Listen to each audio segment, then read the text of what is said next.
A very good afternoon again. Here I am with my co-host Idan Velleman, and I'm Vincent Everts, and we're from Diamond Picks, and we're here to discuss the week. And what a week it has been! Bitcoin and crypto has been completely dominated by the real economy. We're going to talk about that. It's all negative news, but there is also a positive silver lining, which is coming up. And then we're going to look into the Bitcoin and the crypto news, and we're going to end with a spectacular demo of the robot of Diamond Picks, which is basically the sentiment robot. And we're going to take a look how that works. Idan is going to give us an in-depth demo. I'm really excited because we also put it to work to make to protect our strategies of this crazy way up and down, because it's really very difficult to determine what markets we're in, Idan. Isn't that true? Isn't that really true? I mean, you said you wrote an article which we're going to talk about at the end of the episode. So stay tuned. When is this bear market going to end? And you analyze that really up to the bones. I mean, that must have been not easy. Yeah, it's not easy because no one really knows, but there are some indicators, some guidelines that we can look at, and mainly macroeconomics and geopolitics, and of course looking at the history of crypto, and then we can do some estimations. Yeah, and we're very excited because some very important people are in Amsterdam, and so we're going to introduce you in a minute. But let's first look at the macroeconomic thing. First, I mean, in Europe, it's inflation. You know, it's like 8%. We're going in 9% in the Netherlands, 7.5% in Spain. It's everywhere, all over the place. And it's two things: it's the core inflation of the basic goods and the total inflation, which of course includes energy. And are you sharing something, Vincent? I'm sharing something. Yeah. Oh yeah, sorry. I'm sharing something. Oh, sorry. Excuse me. I did not do that right. Okay. Yeah. So here we are with the inflation sheet. In America, it's 8%. We're waiting for the next report, but also in Europe, it's pretty tough. 8.1% is average. Holland, it was 9%. Spain, it was 7.5%. In Germany, it was in between. So it's inflation everywhere, which is then divided up between the core inflation, you know, which is basically goods or like food and housing, and on the other hand, the total inflation, the euro area inflation, and of course, energy has been terrible. But of course, this is a thing which has mainly to do with the supply chain problems and with the war in the Ukraine, which will not happen every year. So this is really a peak. This is really very interesting to see how fast will this end.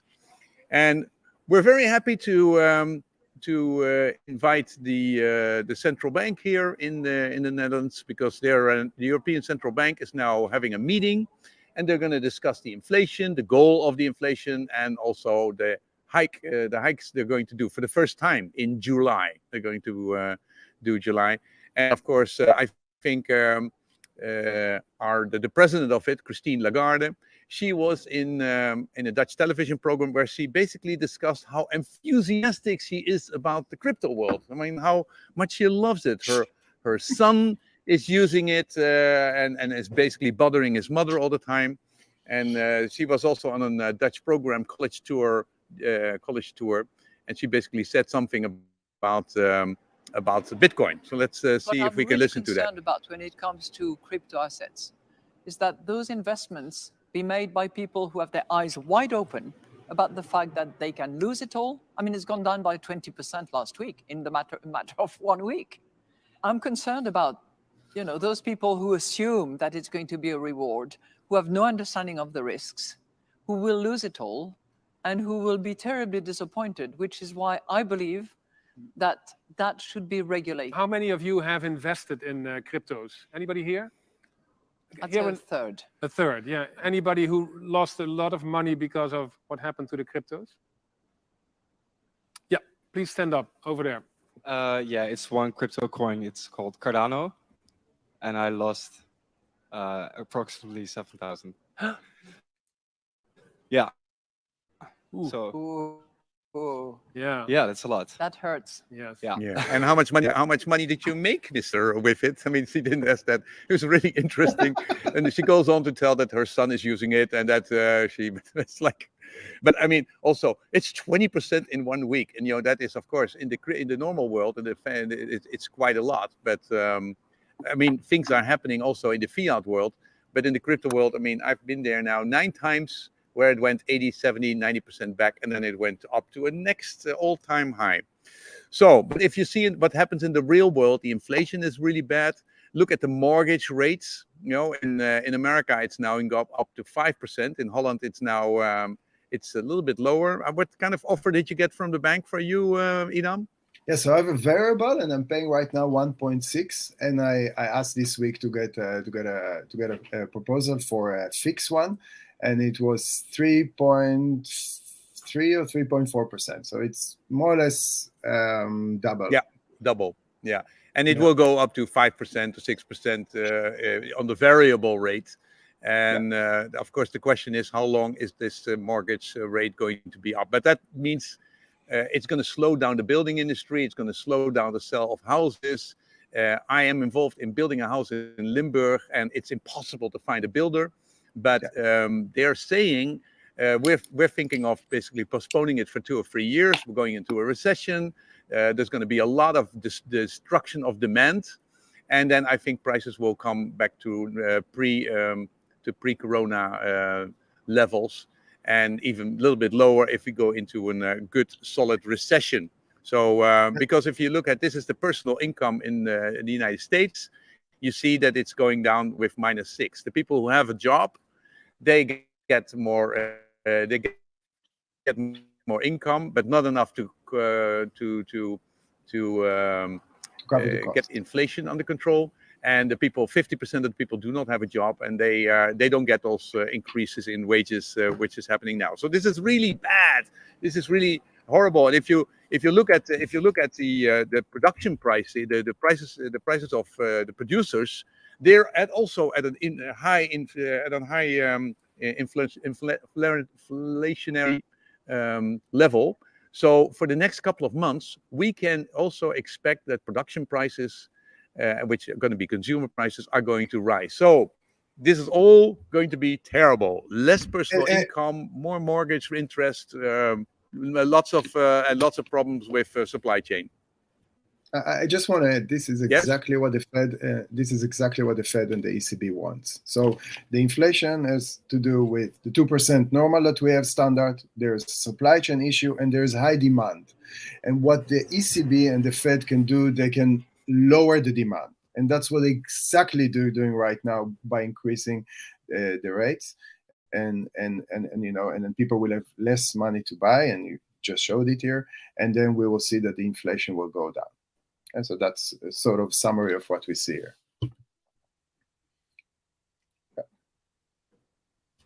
Yeah. Okay. So let's see. Is there only negative news? Of course, that's not the case, because what happens if the prices go up, demand goes down, and you see that U.S. import demand is dropping off a cliff. And you see that all the ships which were waiting for the harbors in Los Angeles and other harbors, that's basically that big. Those big queue is gone now, and the amount of goods which are at sea is going down. So this is really, you see it really over here. It went down from say 225 to 130. It's almost back to normal times, but it's going down quite a bit. And it's not only the only indicator. This is the supply management metrics. And you see that the amount of inbound containers is getting back to pre-pandemic levels. So this is the amount of containers which is getting into the harbor. The prices of the containers are going down. So the amount of containers going up, the price is going down. So that's really great. And here you saw the commodity pricing, which went up quite a bit from say 20 year-over-year percent went up to 20-30%, and now it's going back to it went up to 60%, and now it's back to 20%. So you see that these kinds of things in the real economy, China is opening up, the container containers are shipping again, the queues are getting longer, the amount of railroading is going down, and also the amount of inventory at companies. They have a lot of inventory now. So I think that in about 6 months, this whole thing will stabilize. Then the producer prices will go down, and that means also the consumer prices will go down. So it will take 6 months to a year, but I think inflation will. There's no structural reason why inflation should be high. Here in Europe, we have this energy prices, but that's also a one-time thing. Energy prices went up 3 times, but next year they won't go up 3 times. So that means the high prices will still be high, but the inflation won't go up so much. So that is really that's really that's what I see on the general economic side. Any things to add to that, Idan? No, I agree. I think we'll get the inflation stabilized at some stage. You can give it 4 to 6 months, but you will see it faster than a lot of people are expecting to. And yeah, that's it. I think after the summer there'll be a different picture already. Yeah, but this had a huge influence on crypto, on the crypto world. I mean, there was a lot of money taken out, and people were afraid. And especially the altcoins have been on terrible, and yeah, it's now driven by macroeconomic standards. Nothing, all the positive news which we might be able to come up with doesn't help because the macroeconomics are doing worse. So let's go to Bitcoin. What's happening with that market? That the market went down. It went up 10%. The Bitcoin went up 10-11%, and then it went down again. And what you've seen is that the analysis showed that whales have been buying a lot of accumulating. They're on accumulating mode. Of course, from our friends from Glassnode, they always make a nice slide. Do you want to share it again, Vincent? In the last couple of weeks. Vincent, do you want to show it again because you just you had it for a second and then let me share it disappeared. Thank you. I'm behind my screen. I am only on a laptop nowadays. So yeah, thank you for helping me out. So the Bitcoin whales have been accumulating, and that's our friends from Glassnode. This slide is always very useful to see how accumulating from the whales is helping. Yeah, so we look at the trading view, but maybe you want to show this slide as well.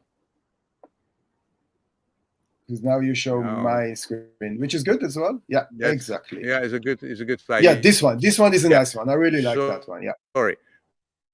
Bitcoin whales have been buying a lot of things, and this is the slide which basically distributed the Glassnode slide. Yeah. Yeah. So what you see here on the Glassnode slide, the whales are strongly accumulating. Yeah. Go ahead.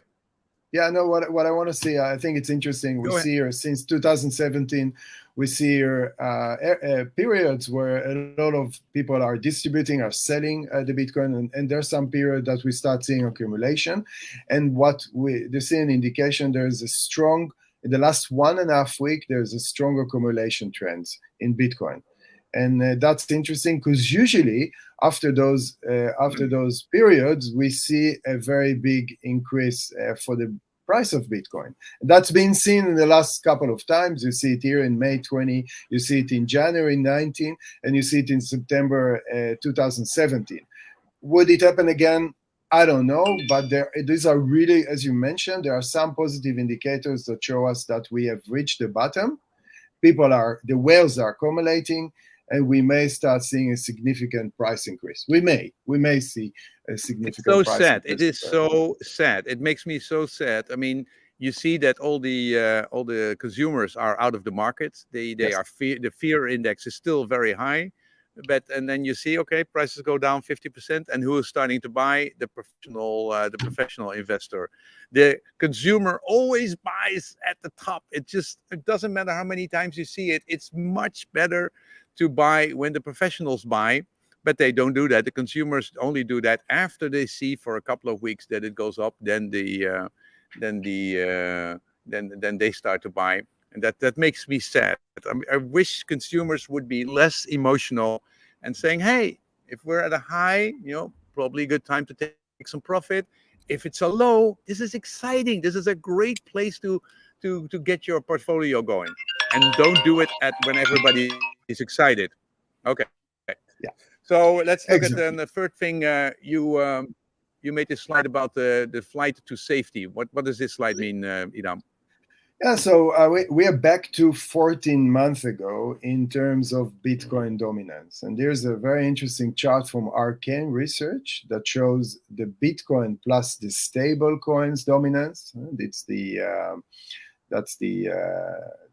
gray, the blue one, and then you have the Bitcoin versus, sorry, that's the black one, and then you have versus the Bitcoin one plus stable plus Ethereum, and that's the blue one. And you see that we are back to almost 14 months ago. 77% are now dominated by the Bitcoin, stablecoin, and Ether. Yeah, the alts are suffering. The alts are suffering for a while, but we may have reached a peak in terms of dominance. Maybe I can move also to my screen and I can show you. Yeah, I just wanted to make one remark. This is nice. This is one interesting slide because normally Bitcoin is about 42%, but now they included stable coins. And I think that's really interesting. Stable coins, you see that's quite a bit. That's like 17% of the total market. And that means that if you then take Ethereum on top of it, all the other 25,000 coins which are out there are only 23%. And if you take the top 10 with Cardano and ADA and everything, if you take the top 10, you're probably looking at 5-6% or 10%, maybe maximum all the other altcoins. Okay, so let's can you take us into the market? Show us how the market is doing at the moment. Yeah, so I think it's great. It's a great step to look at the Bitcoin dominance. You're right, Vincent. We're looking right now at around 47.20% in terms of Bitcoin dominance. This is very high. We haven't seen that for a very long time. So you can see the last time we have seen that was somewhere in July, where we also had a very big bear period in the market. So this is in October, and so we're reaching really, really high, but we start declining a little bit. So we were on high, we were on almost 48%, and we start a little bit see a decline. So we may have reached a peak in terms of Bitcoin pricing. It's still sideways. There's not too much change. It's a little bit above 30, goes to 31, and then drops to 28 and 29. And as we said, since the beginning of May, since the Luna crash, we see those sideways movements, and we have a few alts that we start seeing that probably have reached the bottom and start picking up as well. What else do we see? You talked about commodity. You looked at the food commodity. The overall commodity that this chart is dominated, obviously, by oil, is still going up. And so I don't see any indication right now that this goes up. And you said that it's very much related to the war and to the ban on oil and how much production the OPEC and other countries will start increasing. We may have reached their bottom, the peak, but that's difficult to say. And what also we can look at, it's the 10-year bond. The 10-year bond. The 10-year bond is a little bit of the 10-year bond is a little bit of it start trending a little bit up again. Inflation expectation is still high, so everyone expect the Fed to increase in the next meeting to increase the rate in 50% and maybe a month later in 50%. The question is what will happen after the summer. If your analysis, what you've done today, is correct, we start seeing the inflation stabilizing, maybe a little bit going down, and then it's a different story. And then I think the bond market will start going down as well.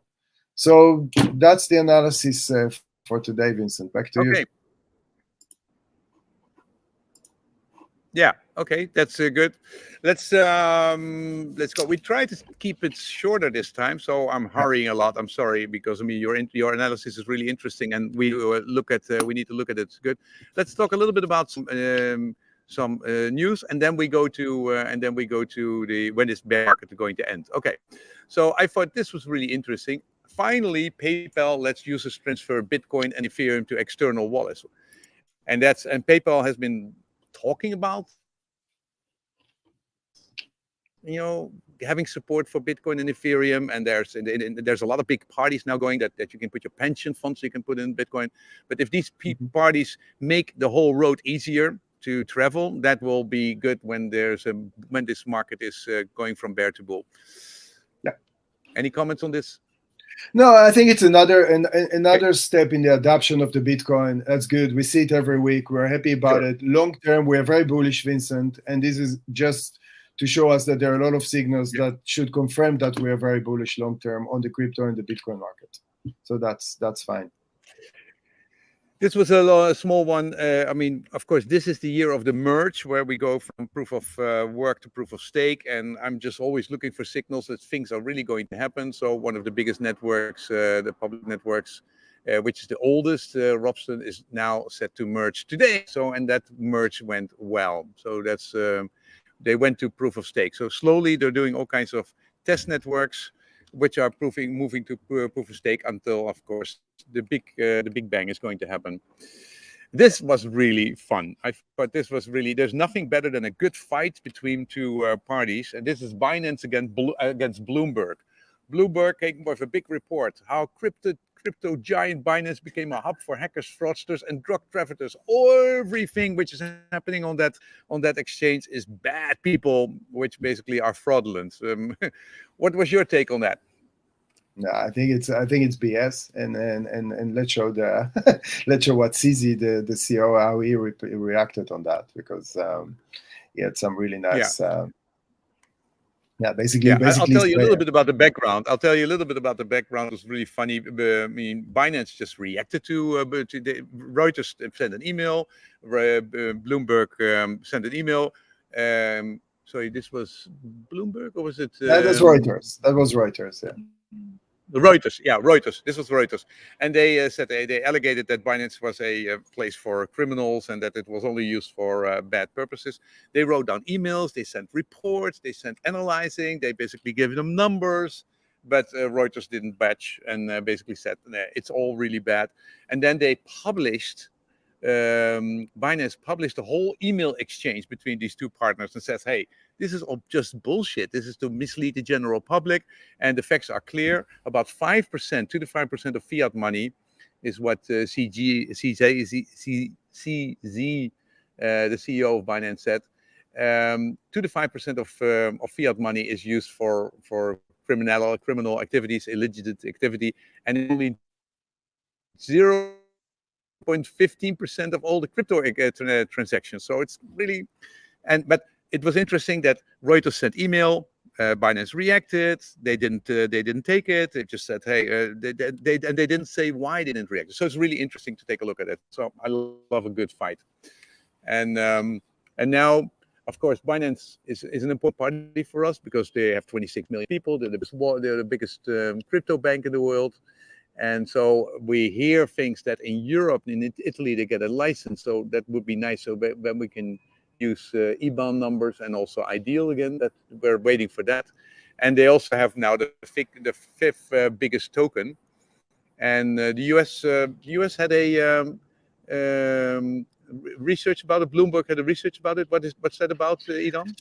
There's rumors that the SEC is start investigating Binance, and that has to do with the ICO that they did in 2017 for the BNB ICO, the initial coin offering that was done also in the US by Binance, the BNB, and they claimed that it was done as a security and it was not reported correctly. So I think it's another one of those battles between the SEC and Binance, like let's listen to it let's listen to it for a minute. I think that's interesting. Let's do it. Wow.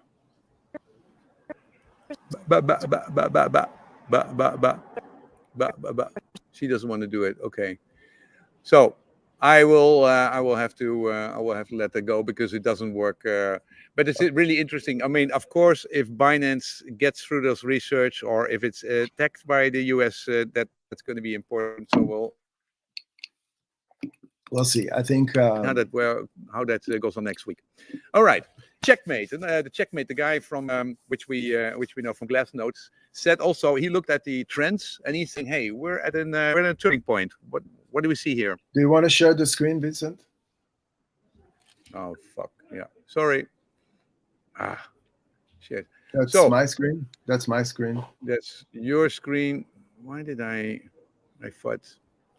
See, I'm having a problem that I'm sitting outside, having to show those screens. Yeah. So this is the Glassnode analysis of Checkmate. We had him on the show a couple of weeks ago. He's a great analysis, and he said, "Hey, things are changing. We are at a turning point." And what's the turning point? What's the turning point? Do you know anything about that, Idan? No, well, I guess that you see that there's ups and downs, and he basically said we have reached now, according to if you look since 2013, we reached now the bottom, basically in terms of moving average, and we are if we look purely technically at what we've seen in the last 10 years, it's time that we will start to see a peak. So that's what we see as basically. So it's another indicator that we may reach the bottom and start seeing an increase in the Bitcoin price. That's it. Yeah, this investor tool, that investor tool is a very simple tool which he's been generated, and he's saying it has a pretty good track record that when you hit this green the lower band, it will go up again. And you see a couple of times when that happens. So just a nice little positive sign, which I think the whole global economy is much more important than these tools, but it's nice to see. But is the positive view of Bitcoin gone? Is everybody now saying like, okay, it's going to take a long time? Well, it's interesting. The Bitcoin 100,000. I always take a look at it. I find out if people talk about that. The Bitcoin. When is Bitcoin going to hit 100,000? And I think this guy is really interesting. He's from Bloomberg again, Mike McClone. He said in 2020, 100,000 in 2025. He said it in 2021, and he's saying it now again. It will be $100,000 in 2025. So I think that is the guy is really totally going is consistent, and I would be. For me, I think that it will go to 100,000 in 2024. I think it will be earlier than that, because I think that at a certain point, when the global economy is going to change and turn around, and inflation is over, that I think that will happen in 2024. I think Bitcoin will profit from that a lot, and I think it will. That's my prediction, that it will hit 2024 the $100,000. What's your prediction? I think I think in 2024, 2025, we'll see again a bullish move. I think it will be the 68 all-time high will be over, and we'll see somewhere between the 70 and 100K. If we reach the 100, I'm not sure. But when? Knows. What year? I think at the end of 2000. At the end of 2024. That's when we reach. You're just so careful. Well, I think between 70 and 80,000 and at the end of 20. Okay, I think that's where we reach that's when we reach a new all-time high. 68 was the all-time high. I think at the end of 2024. No. We don't know, but I think we'll see a bull run. No. You don't think there will be an all-time high in 2023? Yeah. No. I don't think so. No. Okay. So we put it down here. You make your prediction. I make my prediction. I hope that there will be. I think the general economy will need a year to turn around, and then the year afterwards we'll have an all-time high. We'll go to 100,000.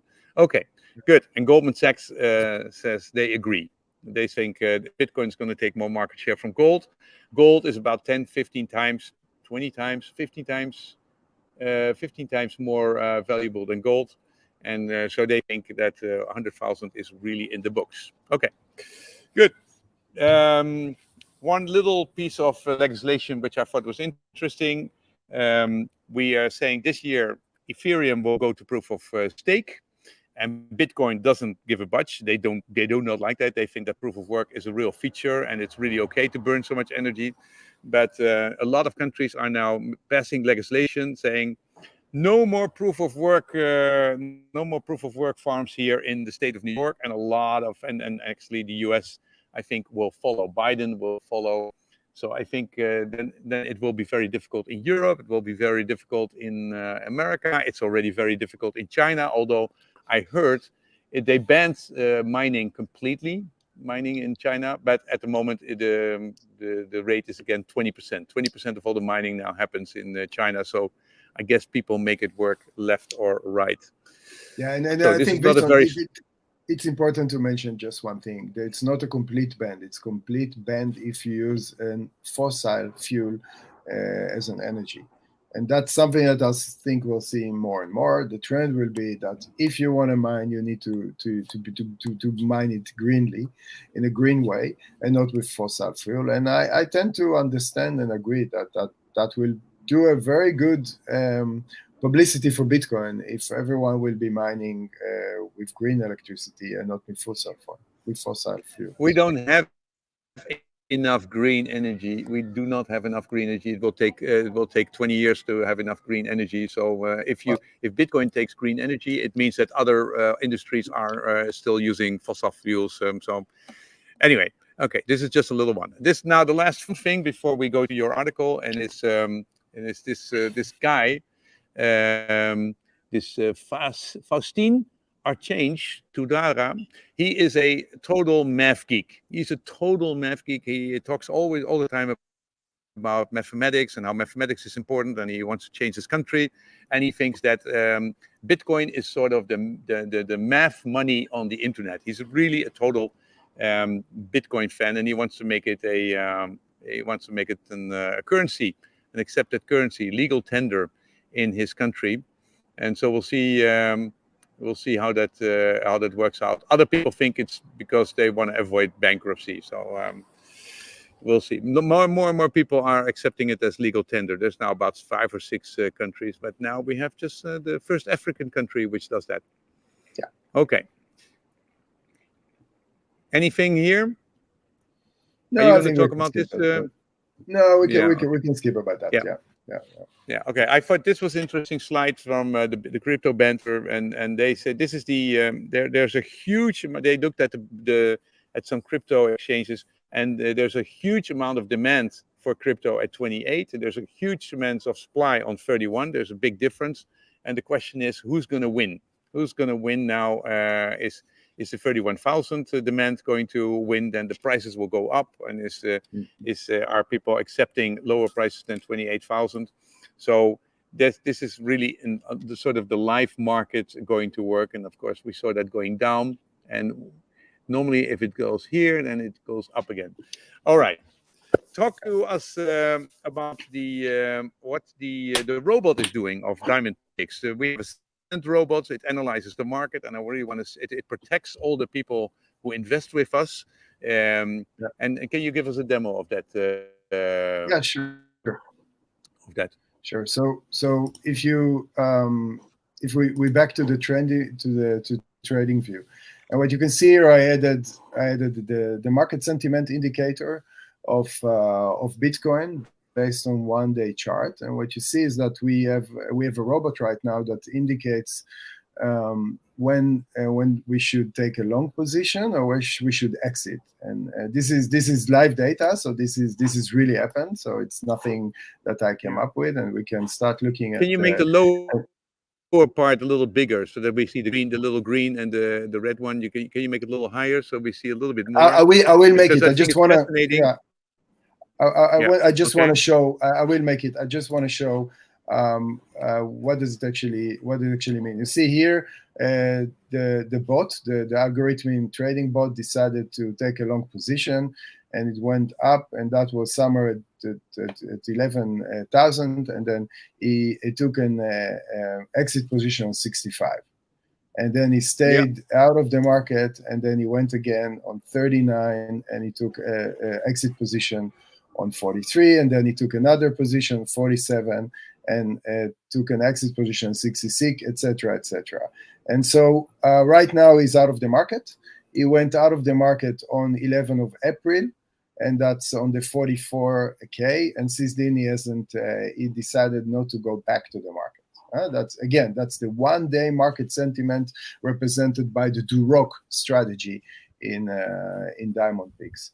And the way it works, it takes lots of parameters into consideration, including moving average, including different ATRs, and a lot of other stuff, and he make a decision when to enter and when to exit the position. Yeah, and at the moment it's negative, but the negative sentiment is getting better, right? Well, it looks like we have in the data we have a sensitive we have a way to feel when, or to see when he's starting to get a little bit more positive, and it looks like he's getting a bit more positive. He hasn't decided to take a long position, but he may decide to do it soon. So yeah, we'll see. I think it's really there are no interesting. emotions here. I think it's really interesting. There are no emotions here. It's purely mathematics, and based on mathematics, the robot decides when to enter the market. And you can see. Yeah. Yeah. I don't know if if my internet is not working. This is how you see it in Diamond Picks. I have here the strategy Hereford, which is basically the robot, and here we have Satoshi. And here you see Satoshi going up and down, and this is what the robot is doing. You see that when it goes up, the robot is still very careful. It's going up a little bit less. But if you see when it goes down, for example, here, this is after a period of a year, it's going up 36%, while Bitcoin is down 12.6%. If I look at the last 6 months, it's really interesting. Then in the last 6 months, Hereford, which is the Bitcoin with the robot protection, is up 9%, 10%, and Bitcoin, of course, is down 40%. So it's a 50% better. It's better. So if you have this robot protecting you, especially when you go down. When you go down, Hereford just stays out of the robot. Basically, gives you a lot of peace of mind. Okay. Yeah, and I just want to say that our strategy is not only Bitcoin. We have other strategies, like in Duroc, for example, we just entered a few positions, and in Genoa, we just entered a few positions. So there are some indication that the market is start warming up, and Duroc hasn't been entering for a very long time any position. And in the last couple of weeks, he just entered a coin called Theta, for example, and yesterday entered a coin called Syscoin, and a few days ago he took a position in Link. So we surely, I mean, Theta is not even shown here because it just happened when we started the show. So we see some indication. It doesn't mean that we're not gonna have a pullback, but if we have a pullback, then we are going out of the market and waiting again to see some positive signs. Okay, well, if you're interested in that, I would like to say, we like you to take. You can basically try to. You can make an account now on Diamond Picks. Let me do it in English. You can register at diamondpicks.com. You can try everything out. It's for free, and you can start with €1, with €10, €15. And you can also do everything in simulation mode. And then you can really see, if you invest, what comes out of it. So I would everybody recommend to do that. Okay, Idan, we didn't do it in half an hour. It was 40 minutes, but I think we covered a lot of things. So thanks very much, and we'll see each other 2 weeks from now, because next week I'll be in Oslo. So maybe you do something alone, but I will not be there. I'm going to go to the biggest exhibition in Oslo on electric driving, electric flying, and electric boats. So no crypto for me for a little bit, but also some other interesting subject. Thanks very much, Idan. Have a lot of fun, Vincent. Thank you very much. We'll see you in 2 weeks' time. Okay, thank you.